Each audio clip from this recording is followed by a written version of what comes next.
I'm recording everything, stating that we are now stable. I'll record everything we are doing, how he responds and the time it was done. Okay, Okay, it says to check his mental status now. okay. That was hard to do before this accident. He can't say anything, so I can get away with it. Okay, he's not alert. Can you hear me? Can you hear me? He's not responding to voice. Let me just try some painful stimuli. So you can dig your knuckle into the chest. That usually puts, the other place is into the forehead, okay? You know that, oh, so he responded to that. So he is responding to pain. So these are two, statements. He's not responding to voice, but is responding to, painful stimuli. So that's important for a state of consciousness, okay? So we don't know if he's oriented to person, place, or time because he's unconscious. So the next thing I'll look at is this. So basically when you do this examination, you don't try to remember what to go top to bottom is the easiest way. You work your way down. So the next thing I'll look at is his pupillary responses. So the first thing you want to look at is just open the eyes and see if his pupils are big or small. They're the same size. Okay? Some people say in medical kits, why don't you have a flashlight? Why don't you have an oximeter to measure the pulse? The trouble with those is they run on batteries. In a state like this, you don't know if you've got batteries and you don't have checked the medical kit for a while. You left it sealed to say it hasn't been opened. So basically, you're better to use other things so you always have those available. So if you want to check his response to light, just open the eyes and just run your hand and darken it and open it, darken it, open it, and just do that. And you can say that his pupils are the same size, they're responding to light, and that's all you kind of need to do about that.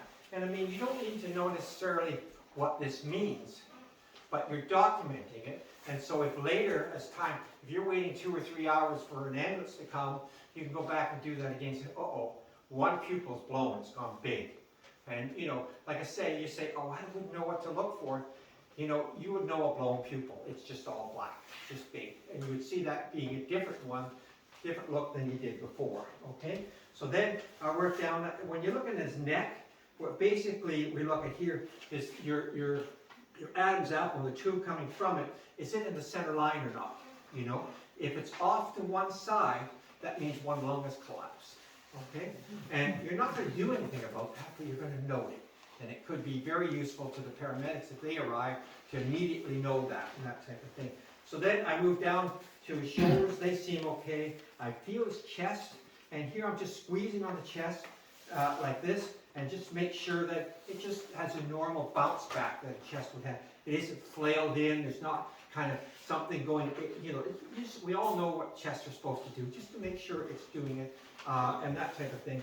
The next thing we do is we're moving down again, so we move to his abdomen.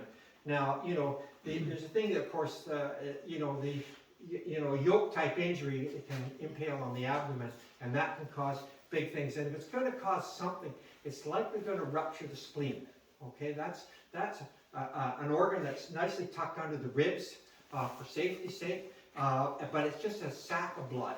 That's what the spleen is. It's a filter that filters your blood, and so it's just full of blood. So you kind of feel in there and see if it feels like this, it's just caved in, or if it's kind of ballooning out at you and that type of thing. And just feel around, make sure the tummy isn't sort of sticking out at you, and just that it has a normal kind of response and that type of thing.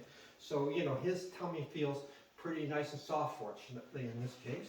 So at any rate, then we move down to analyzing his pelvis. Did he have a pelvic fracture or something like that? So to do this, we take the two sort of bones that stick out, not in all of us, it depends on the size, but at any rate, you feel for those two bones, and just that they just don't push in, they just feel the same on both sides. And then we reach down for the pubic bone, okay? You'll be careful again where you go down here. So at any rate, the pubic bone is, you're not responding. Oh, he is. Don't respond. It's like Tim Harvey Korman doing.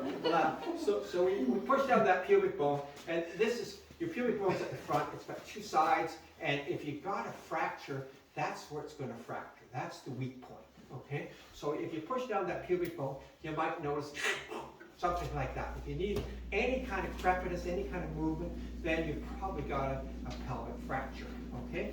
The next thing I do is I look, oh, he's peed himself, you know what I mean? So, at any rate, I thought you were gonna have yellow pee. Okay. I'm going to talk to the makeup department about this, you know. So at any rate, he's peed himself. That's quite normal, that's quite okay. But what we're really looking for is any blood in that urine. Okay, if it's got a pink tinge or anything like that, then he's likely got a pelvic fracture. It's just another kind of hint of it all stuff. Then we go down into the groin here and we feel the groin. Everybody thinks when you've got a hip fracture that this is where your hips fracture and you're sore out here. That's not your hips. Your hip joint is actually located right in the middle of your groin. So if you feel in that hip there, and you say, no, they feel okay, there's no movement, there's nothing going on, they're both in the right place. The other place for a hip fracture you can look is at the feet. You know, you look at his feet now, and they're kind of like this or whatever. If you got a hip fracture, the foot goes like this. It drops out like that.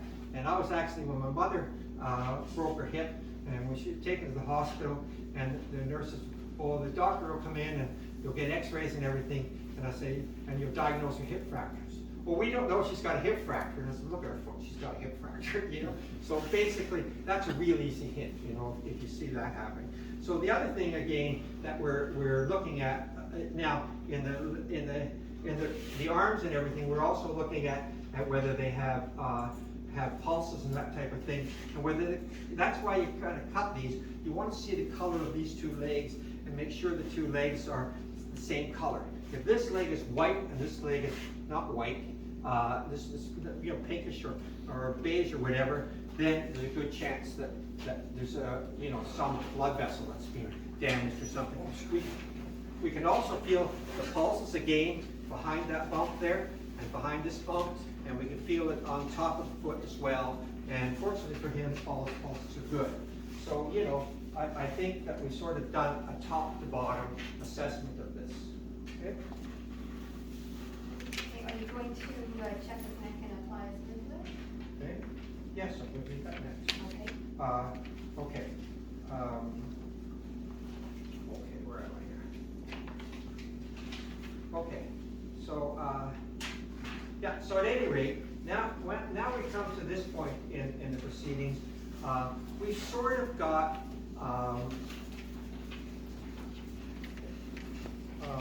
so we got to this point where we know he's breathing, we know his conscious state, and we know that we know what major, sort of injuries and fractures and stuff that we have, so now we're going to now move. I'm sorry, we don't know the fractures yet, that's coming next, but we've got the ABCs, we've got some things covered, and the next step is to move to, are there any broken bones and that type of thing. So the very first thing we do here is that we're going to, there's a question about his neck, and so because of his neck, we want to actually put, something on his neck so that we can stabilize his neck. Now the thing is that when paramedics arrive, they're going to have a backboard. They're going to put him on the backboard. It's hard to put a backboard in an airplane, So basically what I came up with are these boards here. We have two of them, a narrow one and a wider one, and they have holes in them. And these holes are because, the reason there's 4 holes is you can actually join 2 together if you wanted to have a longer split. But we're just going to use these, and again, you can see what we're using is that triangular bandage that that we have in our first aid kit. I said you can never have enough of these, so because they're useful for so many things. So we put these through the holes like that, and then we're going to very, very carefully put these into position without moving his neck. And can you just lift the shoulders up? No, don't you help. You're dead. Or near it. Okay. Okay. So we get this into position here, and like that. Okay. And then what we're going to do now is bring this. Where is There we are. Bring this around here. The other thing you can do with these here triangular bandages is that if somebody is broader, you can tie two together if you need to. You know what I mean? You're not just stuck with one. And so here, basically, what we're doing is we're going to tie one here, and then the second one. Okay, we're going to bring around here and tie to his head. Okay, and you can tie that to his head. You don't have to tie it tightly. And then usually what I like to do on the forehead is take some tape and apply that too. And be generous with the tape.